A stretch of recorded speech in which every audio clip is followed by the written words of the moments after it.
Wonderful. Welcome. Happy Thursday, everyone. I want to thank you for joining us this evening. We have a special guest. Amy is joining us. Amy is a vegan bikini competitor, and I am super excited to have you on this evening to discuss what your 2024 season was like, Amy. Thank you so much for having me. I love talking about competing and the vegan lifestyle. So anytime I have an opportunity to do so, I always appreciate it. So thank you. Oh, absolutely, absolutely. I think it's a topic that a lot of people do have, curiosity about, but maybe they don't know, what to ask. So you have been vegan for a while, it sounds like. Correct. So I had had some health issues dating back to like 2012. I had uterine fibroids. And so I was like one of those people was just, I don't like meat. I never did. You can ask my parents. I was like, I want to be vegetarian. This was like the 80s. They're like, what is that? Like when you're 18, you can do what you want.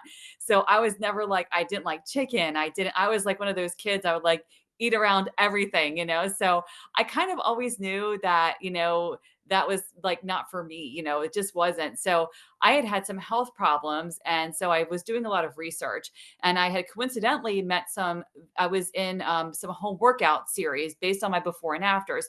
So I met some other competitors. So I never really knew about bodybuilding. So I actually met a vegan competitor as we were on set. And she was saying, ever since I shifted my diet, she had had health problems. She's like, my whole world just changed.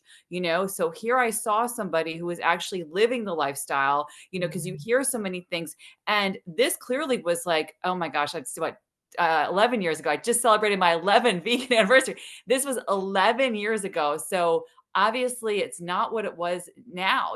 There wasn't a lot of food around. There wasn't a lot of knowledge. People in the fitness industry were not as open to it, Right. including other trainers. So it was before it kind of came like in vogue, basically. So that was how I started really exploring it. And at that point, too, the resources were few and far between. Mhm. Basically, a lot of YouTube, right? We were on YouTube looking around, getting a lot of conflicting information. Still Um, there. So we're kind of like a shot in the dark. Like maybe I'll Sure. try, a raw tofu. Maybe I'll try high carb low fat. I mean, I did it all. So, but I did know one thing is regardless was I felt better not eating meat, Mhm. not eating animal products. For me, I tried a little bit on my own and I was never eating enough.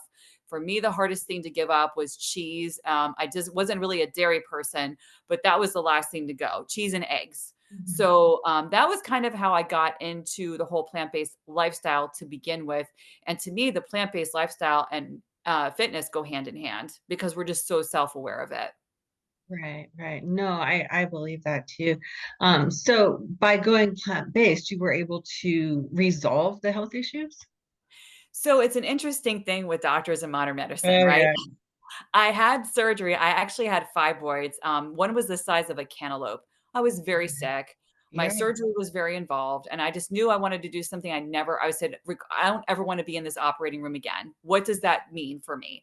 So I still have the same doctor. And to this day, he said, I'm not going to say that your diet had anything to do with it, but anecdotally, it might have just keep doing what you're doing. That to me is kind of the wink and the nudge that saying like, maybe this is actually working for you. So, my every time I go for my labs, I'm 51 years old. He's always like, your cholesterol is better than mine. Like, whatever you're doing, Awesome. just keep doing it. So, I believe fully that yes, there's so many benefits, especially as I do get older, Mhm. especially now as I head into perimenopause. And I completely believe that things are going a little bit more smoothly than they could have. I had always struggled with a lot of female issues, and so I got more regular. Things just really. I have not had fibroids, knock on wood. Now they never go away, right? They're tumors, but they haven't grown to that extent. So, like I said, whatever I need to Mhm. do, yeah, to prevent that. So, thank you. I'm a big advocate and believer in female issues like that. They're very overlooked, unfortunately. Oh my God. Yes, I know. That's why we work with who we work with, but that's a whole nother subject. No, I think you hit on, and I know we're supposed to be talking about competing and everything, but you hit on something that I think is really important. So women tend to have a lot of hormone problems right now. And starting at younger and younger ages. Some of that is, the whole push towards birth control, but I also believe it has a lot to do with the food. I mean, if you are ingesting milk and dairy and animal meat, you are getting the hormones that are in these animals. And if you're eating that 2 and 3 and 4 and 5 times a day, and dairy is really pushed on women, like the breast cancer research is supposed to be good for us. It's supposed to prevent osteoporosis, but we have breast cancer and we have uterine cancer, and we're still, consuming large amounts of dairy that has the estrogens in it from the cows. So how is that not affecting us? So I think it makes a lot of sense for you to go in and be like, hey, I'm just eating fruits and vegetables, and my hormone issues are doing a lot better. It makes sense to me. That's right. And I am a lot of things. First of all, I started competing because I wanted to show, right? I say, look, this is what a Mhm. vegan competitor can do. Absolutely. And yeah, and a natural vegan competitor. And as I get older, now as like I said, I go into Mhm. menopause, there more talk about hormone replacement. Yep. Maybe Amy try this, maybe try that. And you really do have to educate yourself. And I will say the general public now seems a lot more educated and open to these ideals that we hold, a lot of the medical community, where before they may have been a little bit like shunned it. So I Mhm. think there are some really good things happening, as well as some, we're kind of going backwards in vegan foods in some ways, but we're also just, more open to it. So it's an interesting time. And that's really why I started competing, Right. in the first place. It was for the cause and to show it. Make a It just, statement. yeah. So I was like, and when I did my first show, people were like, you're vegan. I said, absolutely. I am, and I have been for a long time, competing or not competing. That's something that I do believe that diet is everything, like you said, what we put into our bodies and on them, but really in them, and what we eat. Like you can almost tell. People are like, "What do you do for your skin? Like you have great skin too. And I know What do you always do?" my skin. I'm like lucky if I like, like wipe off my makeup, at night. Like I'm not like doing like this 14-step regimen, it's just water and no alcohol, very little caffeine. That's it. Right, right. Yeah, no, that it makes such a huge difference in your skin, but your skin is just simply a reflection of what is going on inside. That's correct. And, a lot of times with doctors, I mean, I grew up in a medical family. My dad was actually a DO. So he was an osteopathic doctor. So Okay. he was very holistic, very ahead of the time, and always said, like, hey, if you're breaking out, like, you need to drink more water, Amy. Like, I'm not going to give you a steroid cream. Like, what do you eat? Like, so it was a very forward thinking thing. And now it's just very like accepted. So, like I said, there are some good things and some bad things. Unfortunately, people they have a problem, they run and they're like, I can't, they're not patient enough, right? Like Oh we're my very patient with, we know this, like, hey, I'm going to start eating this way, my uterine fibroids are not going to disappear. Like, even like I said, I know they're there, God. it's up to me now to say, okay, controlling that, me and my medical, you work as a team, Mhm. it's, you can Oh yeah. only do so much. Sometimes medically, I'm going to stay off that table, but if I do certain things, I know I can help myself. So it's very empowering. Yeah. It's actually a beautiful thing. You're helping yourself, you're helping the environment, you're helping other animals, and people are so into animals right now. Again, I see some very beautiful and encouraging things happening right now. Right, right. No, and I do think that's, you getting on stage as a vegan is such a fantastic way to make that statement. So how long you've been competing, did you say 11 years? So I started competing. My first show was in 2017. Okay, So okay, so not 11 years. I don't know where I got that. yeah, so really, again, that has come a long way too, like the Oh, yeah. posing, everything is different, right? Oh my gosh, yes. Yeah, so you compete in bikini. Which federation are you with, or do you kind of bounce around? So at my second show, I got my pro card with OCB. Okay. So, but now I compete in the NPC as Oh, a really? natural athlete. I sure Okay. do. Yeah, Okay. I sure do. So, I had competed as a pro for a little bit with OCB, Mhm. and I crossed over to NPC. In 2021 was my first season. I did 5 shows, Oh my and gosh, that's just so many. it is just so many. I think it was like June. October, oh my goodness, I'm sorry. Yeah, it's June, October, November, December. December was my first natural pro show. That was Okay. the first and the last one I did. I'm in Florida, so we have a lot of shows like all the Yeah. time. And so I started competing in the NPC and just kind of stuck with that federation. It does, I have to say, outside of the competing world, right? I don't know if federations people know that. However, I know your audience is listening for prep. And Mhm. so it is important to understand the federations are vastly different, Oh, very yes. different. Very, very different. Yeah. Yeah. And NPC is doing a lot more natural shows like the last 2 years. So that's really cool. Very cool. That there's a lot in Florida, and I was going to compete, like I mentioned to you, next weekend in a natural show, but some sort of life things kind of happen along the way. But I will say for people listening to this who are in prep, which is your audience, when you're staying within your stage weight, you have to listen to your coach Yeah. because you and I, yeah, like if I want to do a show, it's like, okay, it's 4 weeks out.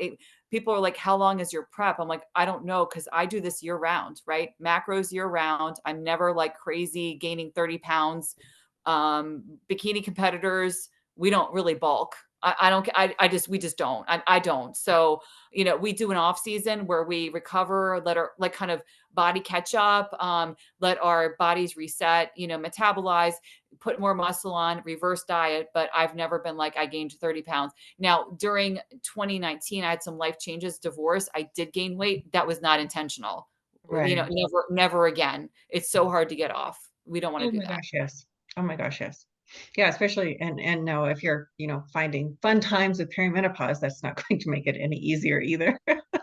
No, the biggest favor you can do as a bikini athlete is to just never get too far out of range because it really does those highs and lows of dieting. That's where you kind of can get that unhealthy, right? That we hear about. So my biggest advice to people as new competitors is like, don't ever like go so crazy where you're just gaining this crazy amount of weight. You want to kind of, you'll have your fun and be like, okay, I see the 5 pounds now. Maybe, it's not the end of the world. 50 pounds, it could be, for a lot of reasons. And then you have to really internalize, am I hungry? Why am I eating so much? Is it an emotional thing? And that's what I kind of help some clients with right now. I don't prep clients, but we look at the emotional factors that go into eating. And, sometimes people use a bikini competition to just go off the rails with their eating. And that's not normal. Yeah.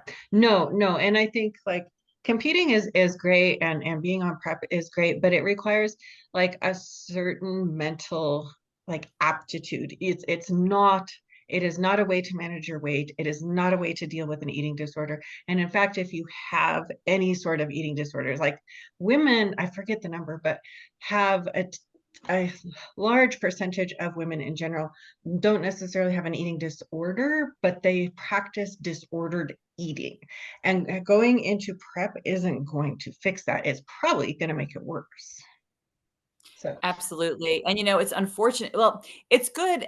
It's unfortunate that in order to really get people's attention about veganism, we do bikini competitions because it's like no one really pays, right? They're like, yeah. oh, you do this and that. I mean, I'll do a show and I'll get like on my social medias, people like, oh my gosh, you did a show. It's like it's a Okay. good way to draw attention to it. It's almost like you should be able to it's like almost like what I say, like jumping up and down to be like, hey, this is a vegan. And it's too bad because that's such a small snippet of like it's one day. It's literally Right. one day of our lives, you Right. know. It's unfortunate that the other days that they don't see like the good medical reports, the good, the way that we look, the way we feel, the way we sleep, everything about being in this lifestyle is it's such an eye-opening and wonderful experience that no one really thinks about it until I say I did a show like, well, how'd you do a show? How did you do this? Like that's so it's really a glamour shot. It's like a glamour, it's Yes, like a it photo shoot. is. Yeah. Yeah. Well, pretty much. Yeah. Yeah. It's just a really fast one. I mean, you get like your few seconds on stage and that's it. Yeah. So as a bikini competitor, and I mean, obviously your macros do fluctuate throughout the year, whether you're in season or off season. Um, what's it like for you to get in the amount of protein that you need? That's a really good question. I think in the fitness industry, it's maybe getting a little bit better, but there's like this kind of like obsession with protein. I mean, and it's good. You want to make sure you're getting your protein in. Mhm. I like for my sources of protein, I use mainly like tofu. I utilize vital wheat gluten a lot. Those are my go-tos, and I don't like to cook, so I'm not the girl to be like, "What are your favorite vegan recipes?" Like, Yeah. for that, I defer to my vegan colleagues because there are some good resources. I am Right. the girl that you wanna be like, "I've moved around so much." I'm the one that goes traveling and still gets macros in. So, I do that, like, with protein shakes. That's not my first choice, but again, like, if I'm competing and I need to hit my macros, but really tofu is my big one. I've done tofu, everything from a nice tofu wrap to I'm gonna eat this tofu out of the container because I got Yeah. macros to hit, Yeah. right? Like, Oh, it's no yeah. different than eating out of a tuna can. You do what you have when you're competing, you do what you do. Right. Well, honestly, that's if you have a significant weight loss goal, you do what you need to do. Like, That's I right. don't understand why that is so hard for people to understand. It's not that you are choosing to live that way and, hopefully you'll get out of that dieting phase and be able to go on with like a normal life. But if you are serious about getting weight off and you're in a dieting phase, you do what you have to do. That's yeah, and that's the thing about prep, I don't the thing that's so nice about, the way that it is now is I'm a macro girl. Yeah. I don't really follow a meal plan, but to make life easy for myself, I eat almost the same thing every day. I don't get sick of it. I'm like I think again, this to me goes to the relationship with food that we talked about, right? We don't live to eat, we eat to live. We're Right. vegans, we eat to live. And so when you're like thinking it like that, like I got a meal to get in, not because for anything else other than I need to fuel my body. And of course, then when the time there's a season for everything. There's a season to compete. And there's a season to have, holiday, Christmas coming up. I'm gonna have my treats. I was traveling. I went out with my niece. We had some fun. But you can do it all. And I think that's kind of when you make that again, it goes like what you said with that relationship with food. Mhm. What are your goals? Is your goal to get on stage or is your goal just to, what is your goal? And I think once you realize the whole health thing, again, that goes with the veganism, you know, when you're eating for your health, you just can't help but feel good because you're eating good food. Right. When you eat something bad. Oh, I yeah. know. Yeah, yeah. Yeah, it's amazing. And somebody I was having a conversation with earlier, she mentioned that, we go through prep and you clean up your food so much. I mean, you can still do macros and you can still fit in some junk sometimes, but for the most part, you do not because that takes too many calories. And like you said, we are literally eating so that we can live. So we're, it's the highly nutritious foods that we're putting in, single ingredient foods to hit those macros to give our body the proteins and the carbs and fats that it needs. But if we're living like that, it doesn't mean that we can't have the other foods because we can. But Yeah.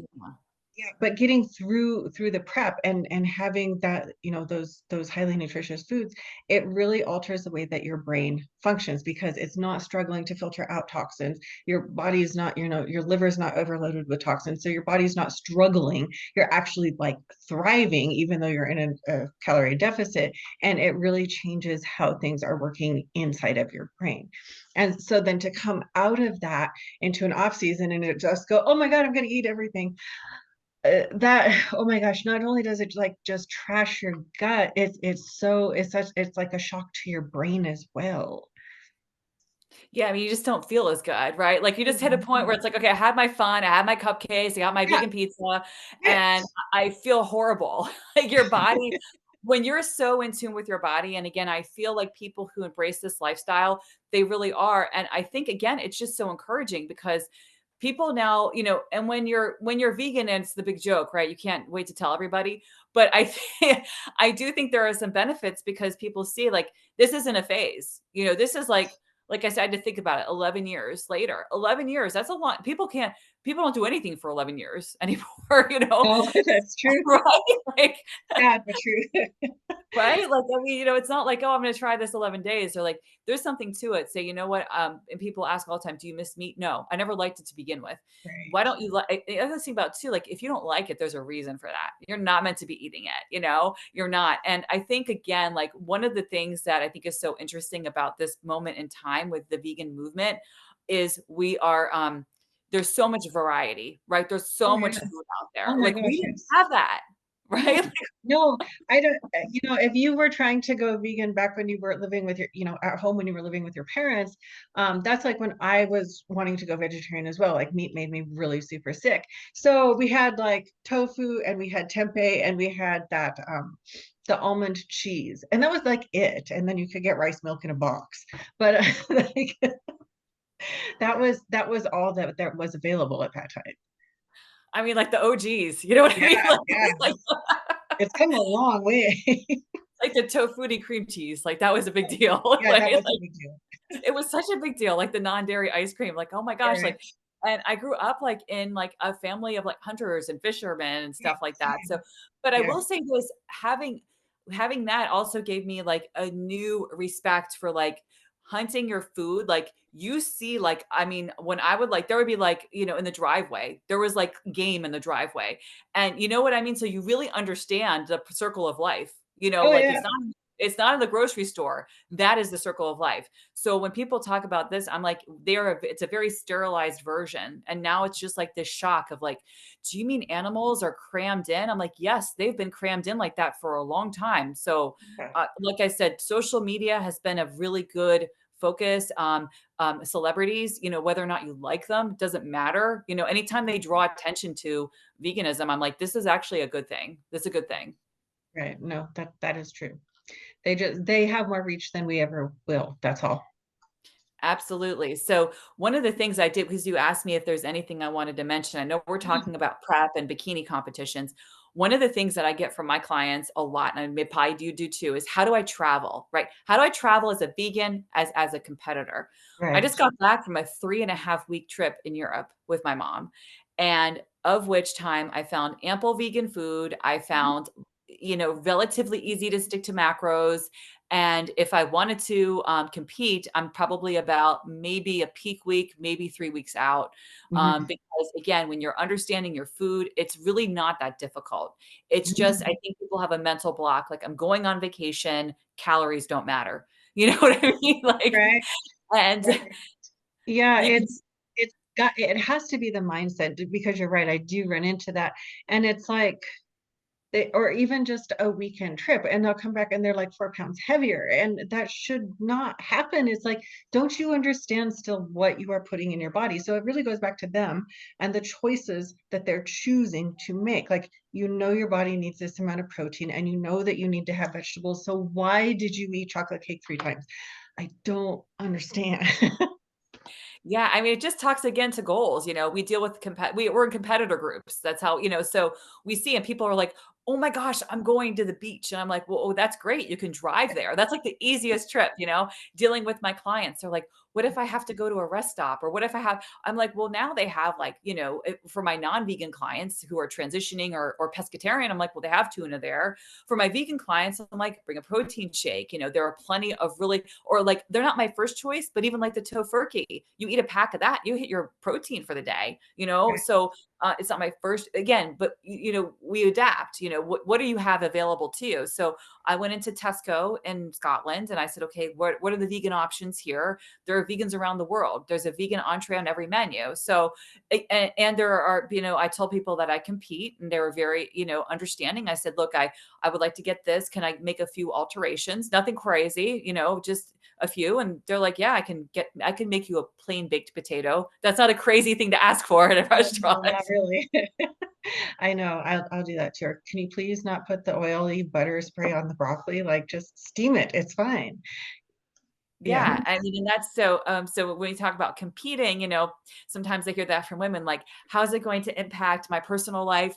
I don't have kids, but like if people have kids, how is that going to impact? I said, well, not really that much. It's just, we are often told, right, that it's going to be so hard. Competing is so hard. It's, so hard to be a vegan. So you might have like one or two, maybe a coach or two that said like, well, it's too hard to be vegan. It took me like 3 coaches to find somebody who would even deal with a vegan competitor in 2017. They don't want to.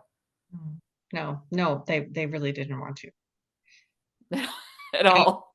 no, just I know that was my second year of being vegan, and everyone in the gym told me, Why are you doing that? You're going to lose all of your muscle." I'm like, "No, I'm not. Like, it'll be okay."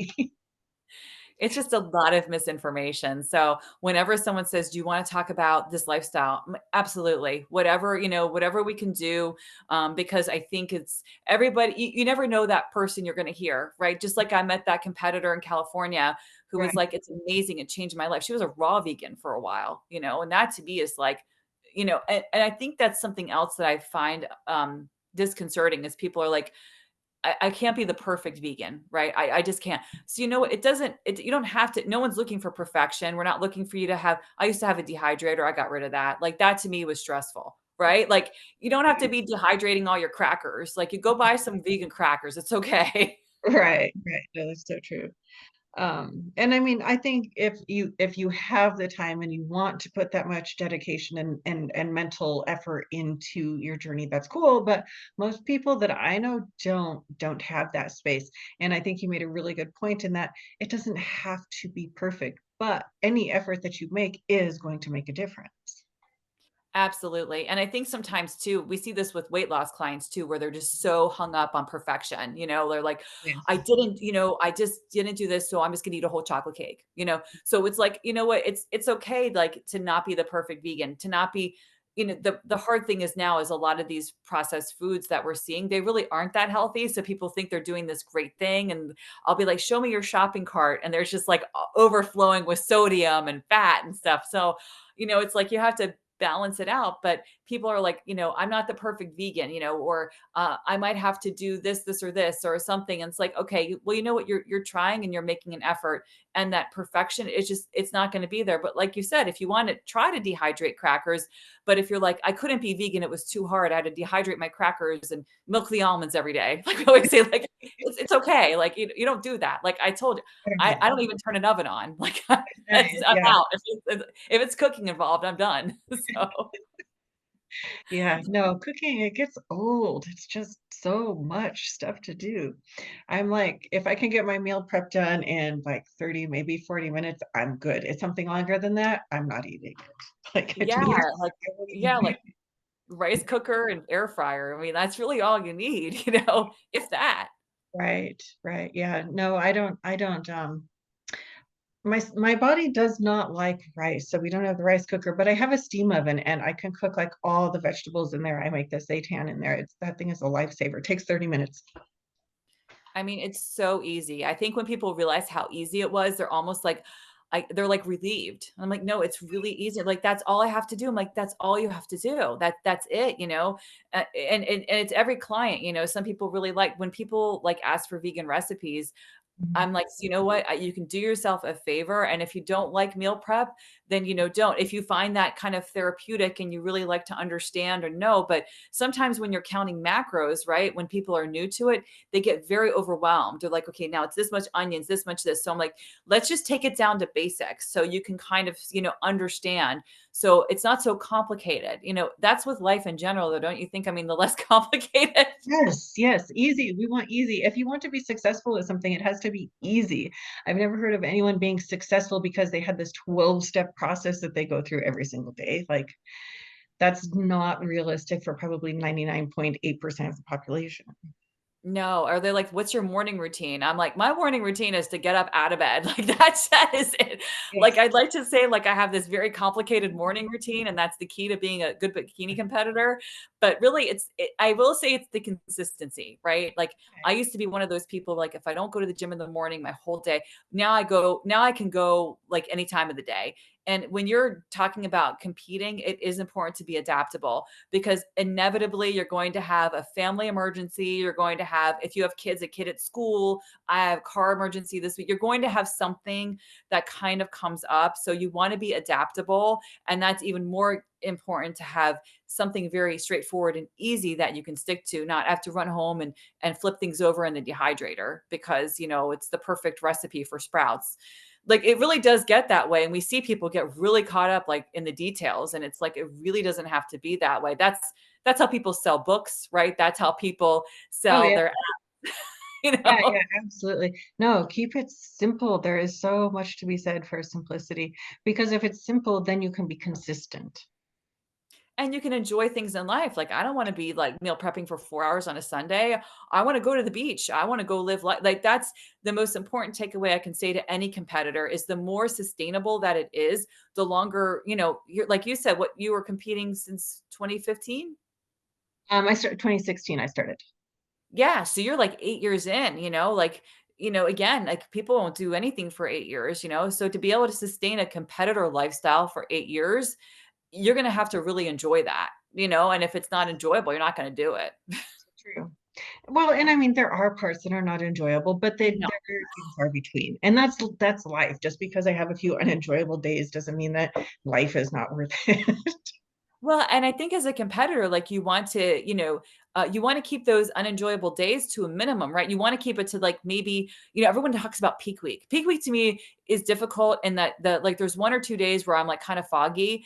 But to me, peak week is amazing because your Yes. body is just doing all this cool stuff. You see everything coming together. You're kind of like your workload in the gym usually is less, That's true. and if you get to maybe eat a fun meal the night before, so I think that like everyone like, oh, peak week. I'm like, peak week's actually pretty awesome if you go into and how do you do that? By your consistency. Like you said, like there will be times where competing is tough, where you're like, I had a long day. I really don't feel like doing, 70 minutes of cardio or whatever you have left that day, but you're not going to do that forever. So you really want to find that balance of in between. And I think people like make that like, I can't balance a competitor lifestyle.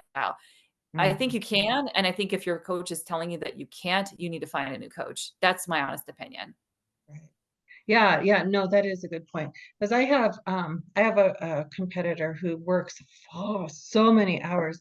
So honestly, she can get to the gym 3 times a week as a competitor. She busts her ass on those 3 days, but that's what works. And I know other coaches would have turned her away because she can't do 5 days. But why should we add on to her stress by making her do 5 days when that is not sustainable with her workload? Yeah, and I think one of the interesting things too is that, this is very much a hobby. I mean, for some of us, like in the field, like we use this to like catapult our business, our cause, promoting or whatever that may be, sponsorships, But for the average person, this is a very much a hobby.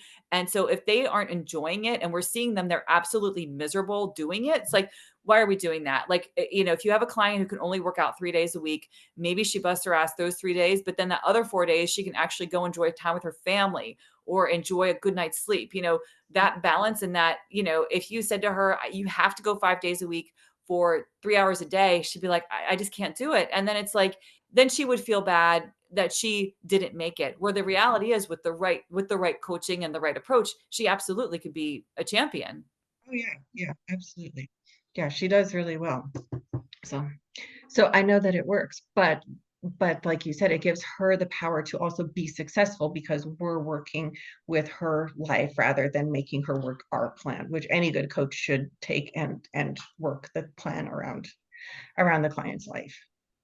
I think if a coach too gives somebody like a meal plan and is just very rigid with it, Oh like for yeah. example, like you have to eat tilapia, that's a very old way of thinking. So I see that a lot too with like, I have a coach and they gave me a plan and it's 600 calories. I'm like, well, when's your show? And like, it's in 24 weeks. And I'm like, well, maybe, I hope you didn't like, pay in full. That's Well, all. You pay in full. And sometimes, you do 'em, like, sometimes your health is just more important than whatever couple $100 you walk away from, or 1,000, whatever the case may be. Right. You have to take that into consideration. And going back to competing is, just in talking with you in person, which is lovely, miserable people are not going to win shows. They're just not. That is true. No, they're not going to. And you are going to be miserable if you eat tilapia and asparagus for 20 weeks. Jesus. I mean, and that's the first few coaches I talked to, that's what it was. Or, I mean, I'd have to pull up my notes. I mean, they were just like, you'll never do this. And then it just kind of catapulted it even more. And now I'm kind of getting that, I'm getting older. So now I'm like, okay, as a woman who's 51, I want to show like I don't get Botox. I've never had any of it. I don't judge people who do. It's just I don't know enough about it. I've worked so hard on my health. I'd hate to like, kind of throw it away because I wanted to get Botox. I don't know what the answers are. Some of these items too, they're tested on animals. I don't know which ones are, which ones aren't. A lot of my former clients, I've seen them kind of turn to Ozempic, unfortunately. So in the fitness world, we have a lot of really kind of components going on right now. I think the more healthy that you can be as example in the competing world, the better off you are. And especially if anyone listening is doing shows recreationally, think long and hard about what you're doing to your body for that few moments, because it may not be worth it. We just don't know the implications. We just don't know what's going to happen with, some of these sources of medications and things like that. We don't know. Right, right. No, that's true. And I think, you know, it- going back to competing, if it's such prep is such a stress on the body. And I think that a lot of people lately have just been jumping in like, hey, I've been working out this year, so I'm going to be competing. I'm going to step on the stage. But there's like I mean, you probably know most of women tend to undereat. And if you're going into prep under eating already, dude, you're going to just crash your metabolism. And that's going to have such a high cost. It's going to take a long time to fix it. There will probably be hormonal repercussions. So even before you decide you want to get on the stage, I think it's super, super important to take that responsibility for your health and make sure you're in a good place and then take a smart approach that's really going to focus on your health during the whole ordeal of going through prep because it is a really big stress on the body. I think what people don't realize, like when they come to a coach or someone like yourself, and you're like, what are you eating throughout the day? And you're like tallying it up and you're like maybe eating 850, 900 calories. And you have to explain to them, like, there's just nothing for me to cut from anymore. Like, Right. we have to reverse diet you. And they're like, what does that mean? And I found with clients when I would try to reverse diet them, I couldn't even use that language No. because they would think the opposite of dieting is gaining weight. Right. And that's the reality is you might gain weight. But yeah, you might gain weight, but then they say again, you want to be the example. Be like, Mhm. 8 years later, I'm still competing. 9 years later, how are you doing that? Well, it's because we take appropriate time to let the body heal, and each prep gets easier because we can eat more and more, right? Each prep is easier. We don't want people, right? Like you can't build muscle on 1100 calories. It's just impossible. These girls, they don't understand that these girls they see on stage, these pros, they've been going through off season and natural or otherwise, right? They've been doing off seasons and cycling through these off season building seasons for a very long time. That's how they look that way because every time you diet down, you lose muscle. So it's really understanding the sport. And like you said, like people be like, I want to compete in April. I'm like, okay, well, I wish you luck in that, but you need to, whatever your coach says, like Yeah. what does your coach say? April of 2025, it could be April of 2027. They don't want to hear that. I took a 3-year off season after 2021.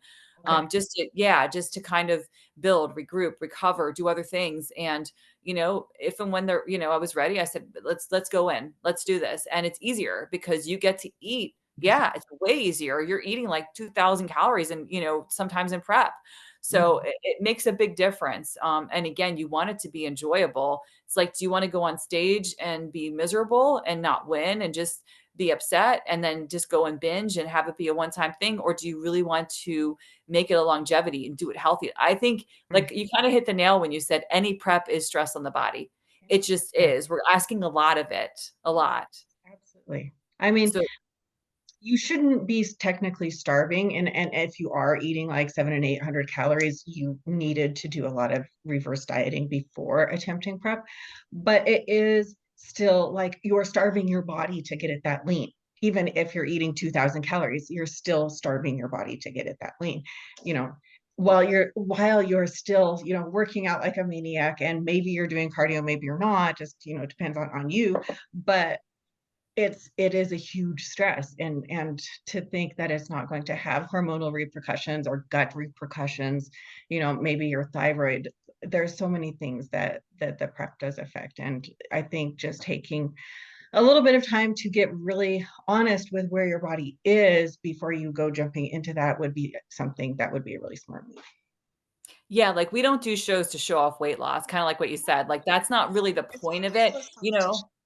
know? Yeah, this is not it's not a skinny competition, it's not transformation, and going to like, when people ask me what the hardest part of prep is, I am honest, posing. Posing to me is see, look,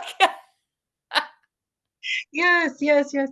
My coach, he changed my whole back pose 5 days out from the show. we I love was going that. back on stage. I was like, I don't know if I'm hitting it because I've only been practicing it for 5 days.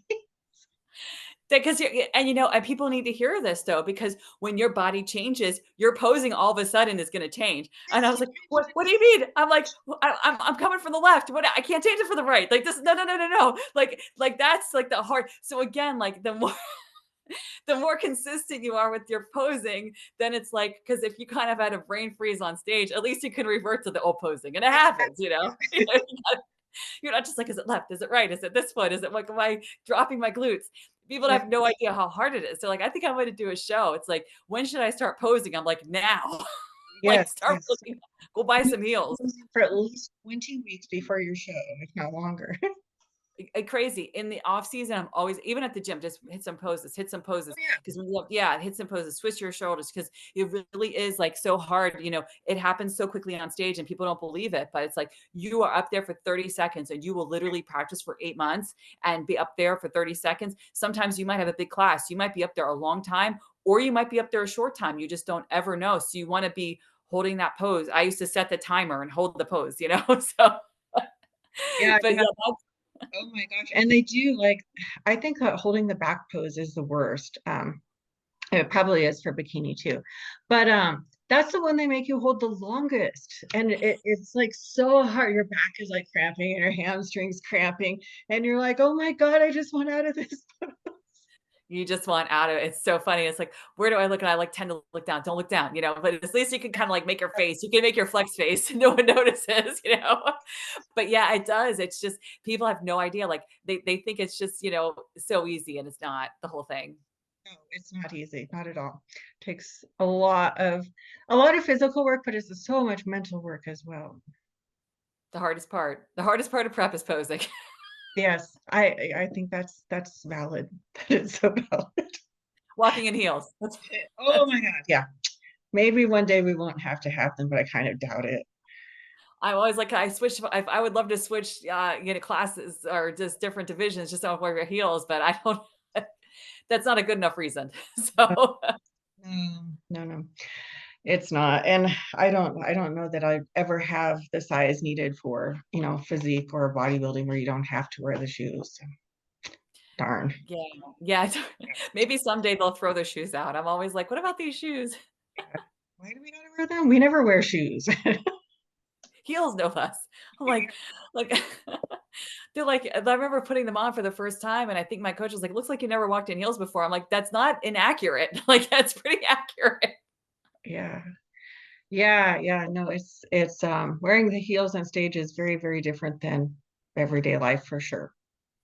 It is, and people talk about the tan, all these things leading up. But the other thing I always like, kind of like not caution, but I'll tell people that are new competitors, like watch some information, listen to things like this. It's always helpful. You learn things new, but also like, the more voices sometimes it's be like confusing too. Be like, oh my gosh, it was so hard. This thing happened and that thing happened. And you know what?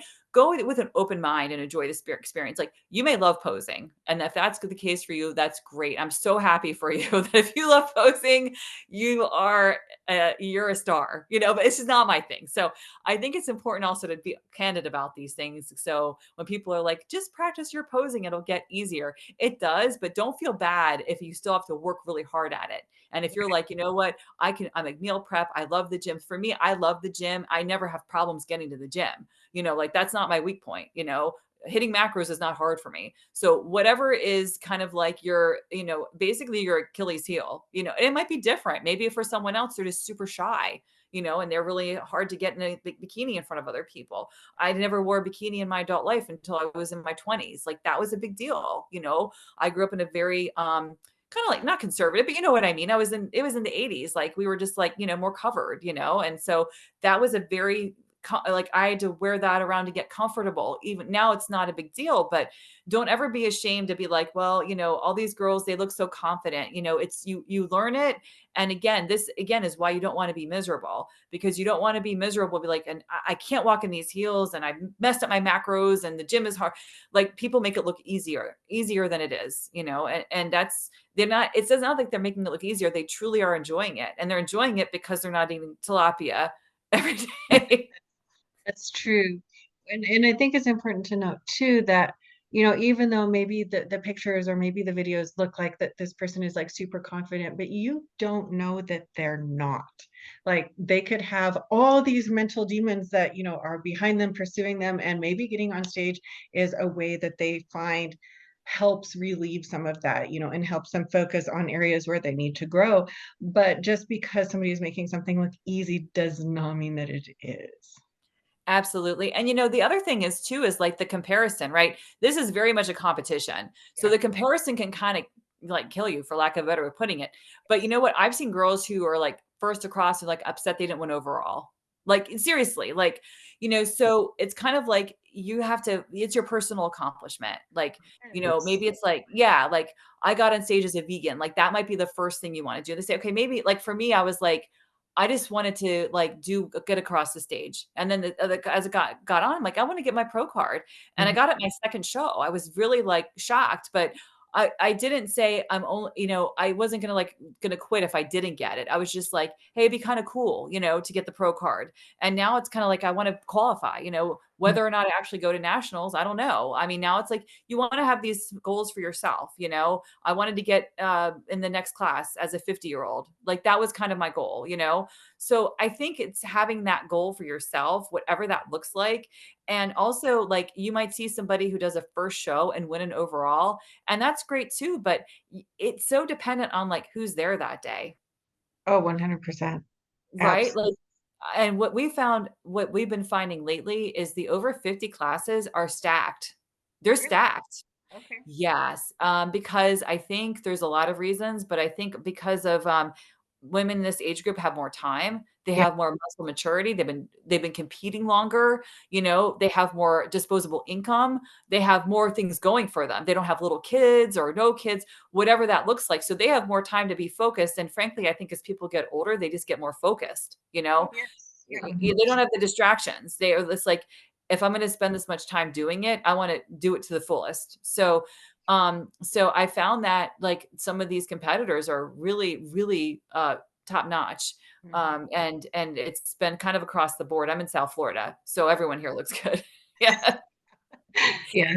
Yeah. No, I've been since I've been competing in masters, starting at like, I guess 35 and up is where NPC starts. Um, but like 40 and 45, those ones are full. They're very full. Yeah, like I dropped down to my last show. I'm sorry, I just moved around a little bit. I competed down into the 45 and I actually kind of shouldn't have. Like, I'm not going to do that again. Yeah. Because I just was like, it was not, I'm going to stay there in the 50. And if I look at a show and the masters are only 35 and up, I don't do it. Like, that's kind of how I picked my shows this year, or my show this year. So I was going to do one in May of 2024, but my nephew graduated from high school. So then, you have to look. So again, like, but I wasn't like, oh, I'm not going to do that show. I'm just going to go gain 30 pounds. I'm like, no, I'm just going to do another show. You want to be, because your life is going to, right? Like, you're going to have, weddings and other events come up. Everything's on Saturday. So there's Right. really only 52 weeks out of the year. So you really have to look and see like what, yeah, like what show fits with your schedule. You talk to your coach. Is this realistic for me? And I think if people like, I want to do a show in the spring, again, be open-minded, because your coach might be like, a good coach will be like, you're not that you're not ready, but your body, it's in your best interest to not do that. Like they could diet you down. You could probably, get your clients there. It's just the way by which you'd have to do it. It's kind of verging on not great for them and maybe a little unethical. And there are coaches who will do it. So beware of that. Be aware. Yeah, yeah. There are coaches that will tell you what you want to hear for sure. Definitely. I mean, and then they'll get you kind of, in their fray, and then it'll be like, they'll start you maybe talking to you about maybe a PED situation that you didn't know about, or maybe some really unhealthy cardio regime that's going to just impossible for you to keep up, I mean, Right. there's going to be times when you have a lot of cardio, minutes and minutes, but we want to, again, like you said, to put stress on the body. People are shocked when they're like, what kind of cardio do you do? And I'm like, walking. I used to be a runner. I used to be a marathon runner. Now I would not run for a lot of reasons, unless again, I kind of stopped enjoying it, and it just wasn't, I was like, how long can I do that for? So, as a vegan, I ran marathons. So, yeah. So anyway, but yeah, beware of, these are good questions to ask a coach. Like, don't be afraid to ask them, like, is it realistic for me to compete on stage, next year? And if they say, if they, if they don't give you a direct answer, then ask more questions. Yes, that's so true. I think that you should ask all the questions that you can think of. Another one, something came up in my Facebook memories, and if you ask a coach if they have a peak week protocol and they say yes, don't hire that coach, because no one should have the same peak week protocol. There are protocols, yes, and everybody will have one, but everyone's is going to look different. And in fact, every time that you compete, your protocol is probably going to look different.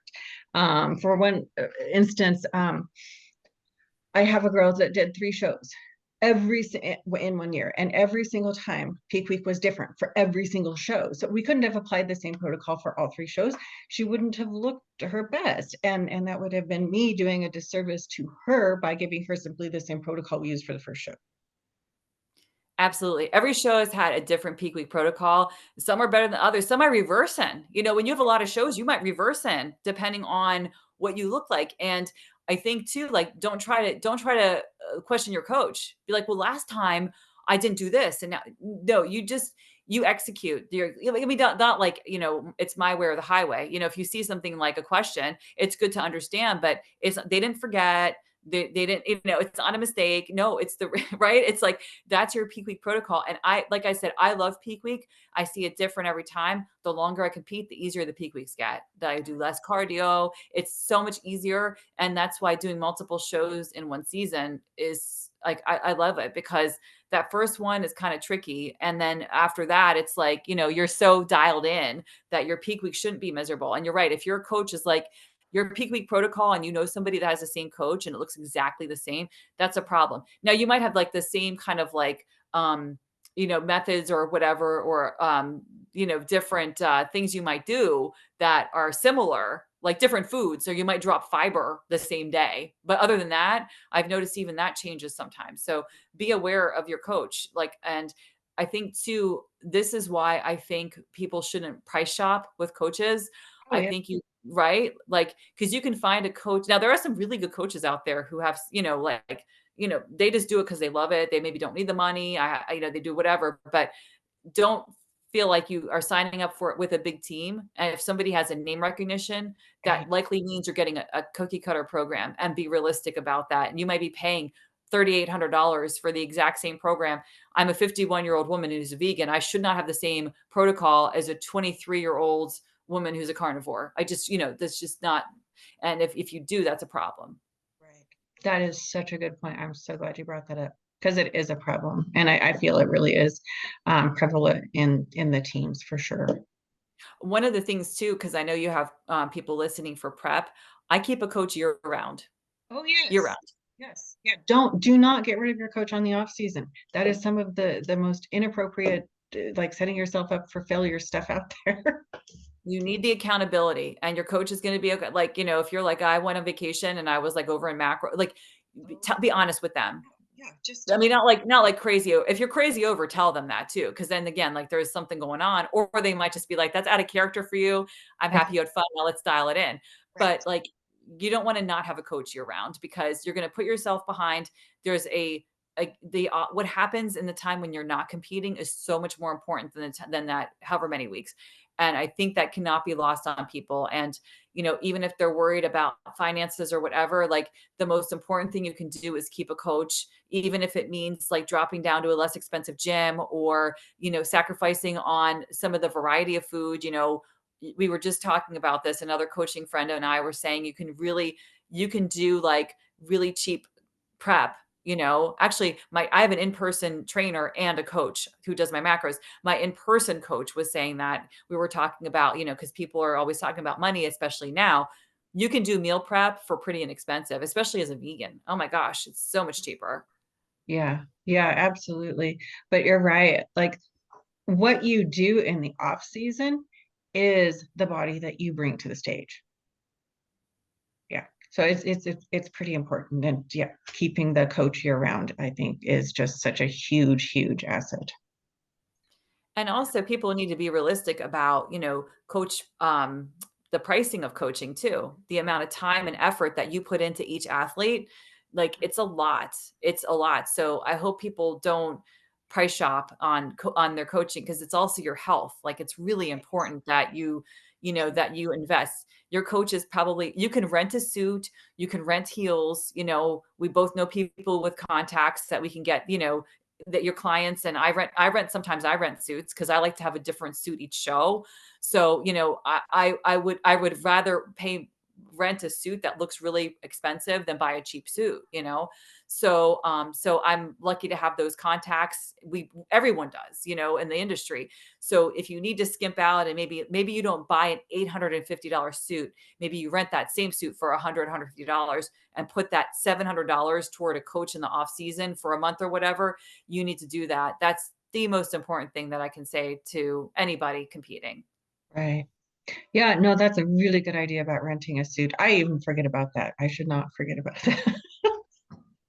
Well, occasionally I do. I was really lucky too. I worked with Ravish Sands for a while, so so they've been very, very good to me. But I also do rent on occasion as well when I want to like try a new color or something like that. Yeah, that makes a lot of sense. Yeah, I have several, but they add up really fast for something that's so small.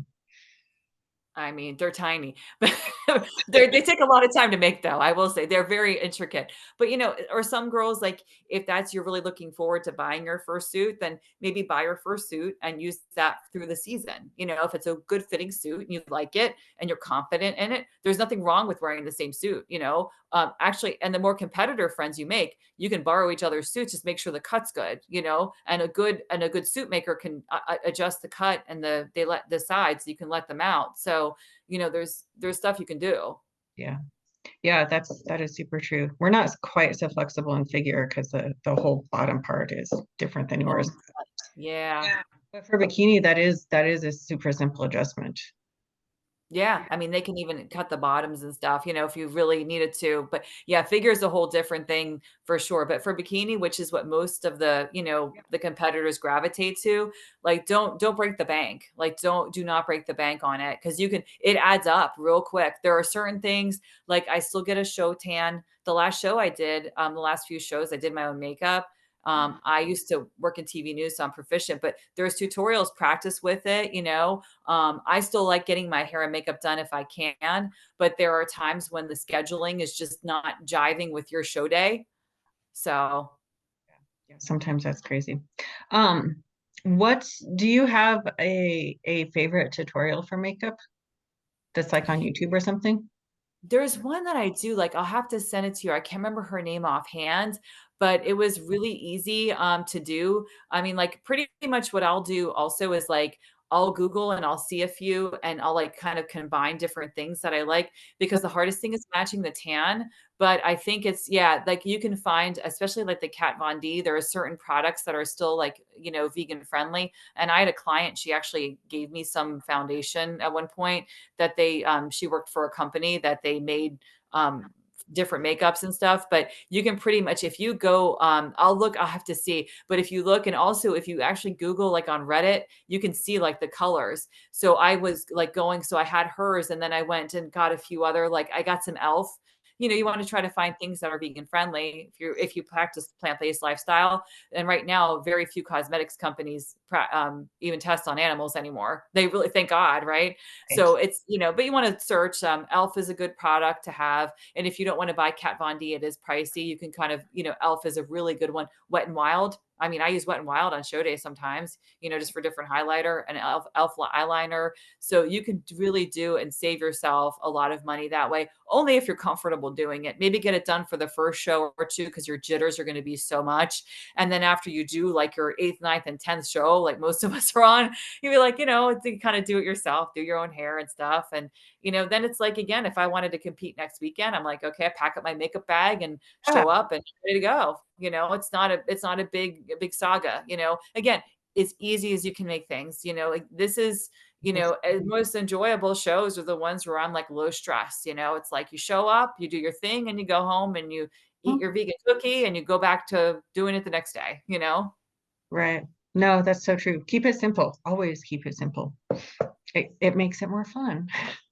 It definitely does, and I always like to, keep things as easy as possible in life, right? Like again, like if a gym's too far, then join a closer gym, It's like this it should be a saga, But people love to just like overcomplicate things because that's what we're told. I know that's true. But like we've talked about, keeping it simple is definitely increases the terms of longevity. If you're going to practice longevity, you're going to be successful. And I think that's, what regardless of whether you're getting on stage or you just have a weight loss goal, like it's the simplicity and the longevity that is going to equal the success. Yeah, and I think too, like if you have clients, like sometimes it helps for them too to be like, if they're like in a really advanced field, it's like, well, you went to school for 4 years, but have them kind of talk through it. Be like, well, when you were a freshman in college, were you ready to be an accountant? Well, no, I had to go for 4 years, right? It's the same thing. Like it's going to take time. The more successful you are, the better it is. The more, and for shows, it's like just get that first one out of the way. Just get your first show out of the way. Don't worry about overalls. Don't worry about anything. Just get on stage. Right. Like, Right. No, that's such a good point. I love it. Um, Goodness, we've taken up a lot of your time tonight. Was there anything else that you wanted to share with our audience today? I just really think the big thing is just, um, whatever you decide to do, compete or not compete, do it for yourself, and don't feel like if you decide to not do a show, you're quote letting people down. If you're not feeling ready because you have the everyday jitters, that's one thing. But if Mhm. something happens or life comes up, or sometimes with my friends, I pulled out of a show in 2021. I had gotten the C word and 3 weeks out from a show, and I had it pretty bad. I had pneumonia, I had to go to the hospital, and we basically decided that I just looked and it was in my best interest to Mm, sit that one out. I was very disappointed because I was in prep for that one for a while. I hadn't done a show since 2018, okay. and you have to listen to your body and you have to trust your coach. And it's not a failure if your coach is like, "You know what? Let's just wait maybe. Let's wait to the next show." Or maybe your body's not responding. You probably see this sometimes with your clients. Maybe they had something come up or they might have fallen off track or they just aren't responding because their reverse didn't go well. It's not a failure. There's always another show. Like don't force a show is what I'm trying to say. Don't force it. Right. I always wait to register. I never register till like the week before that week because you don't know what can happen. That's true. That's true. Yeah, and the stage is always going to be there. There's so many shows. Yeah, I mean, and really enjoy the lifestyle. Like even, not in season, I'll go to the seminars and enjoy meeting and networking with other people because that's going to be your support system when your friends maybe don't understand. They're not going to understand that part of your life, and that's okay. You don't have to ditch your friends, but you want to have your support system of people who understand like macros or your vegan community. That's why it's important to have like people in groups and coaches who are there, because this is a very specified sport. You don't people are like, you don't win money for this, like unless you're pro. Right? Be Yeah. like, "Why are you doing it?" "Well, I enjoy it." Like, and it may be kinda weird to them, like, you enjoy not eating out, like, normally, like, you enjoy ordering plain baked potatoes. So you really do have to understand, like, why you're doing it for yourself, and you are doing it for yourself, and it's not a selfish thing either. It's never a selfish thing to self-improve and take time for yourself. So that would be my big takeaways is, it's not a failure to push a show back, and, it's not selfish to do this if it's in your heart to do it. I think that was such a good thing to just kind of leave right here at the end because that's not something we talked about at all, but I think it's just absolutely wonderful because it's not selfish to work on yourself. Not at all. Never, and the improvement never ends, you right? It doesn't. It's such a wonderful feeling. Well, thank you. Thank you so much for your time tonight, Amy. I really truly appreciate you making time to, come on and talk about competing and veganism and macros and all the wonderful things that we touched on tonight. I truly appreciate your time. So thank you. Thank you so much. I appreciate you having me. Absolutely. If anyone wanted to follow, your endeavors in the vegan world, or improving our world is what I should say, or your competition journeys, where could they find you? So I'm on Instagram and on Facebook. I've had Instagram since 2012, documenting my vegan journey unknowingly. I kind of like really took off, but so I never changed my Instagram. It's my first initial, my last name. So it's ASZUTOWICZ. So it's A Sudowitz on Instagram and also on Facebook as well. And so that's where you can find me. I'm pretty active on both. I'm usually on Instagram more, but I like to document everything there. No, that's really awesome that you have that from the whole entire time. Yeah. Way back. Yeah, so cool. Awesome.